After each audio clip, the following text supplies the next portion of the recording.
How to change your birthday on Facebook. Hi everybody, welcome back to the channel. So in today's video I'm going to be guiding you through the steps on how you can change your birthday on your Facebook account, so make sure to watch the video till the very end.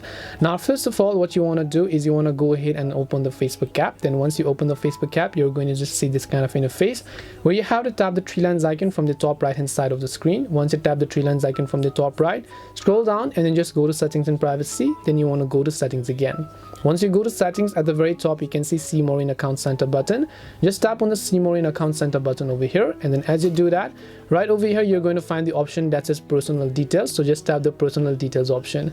Once you tap on the personal details option over here, you'll find a section where it says date of birth. So just tap the date of birth button. Once you tap on date of birth over here, you'll be able to see a list of accounts that you would like to edit the date of birth for. So just tap the edit button. Make sure to enter the new date of birth, then just tap the save button, and then your new date of birth would have been successfully updated. And that's it for today's video on how you can change your birthday on Facebook. We hope the video was helpful, and if it did help you, make sure to leave a like and subscribe to the channel. And if you have any questions, then feel free to leave them down. Thank you very much for watching, and see you in the next video.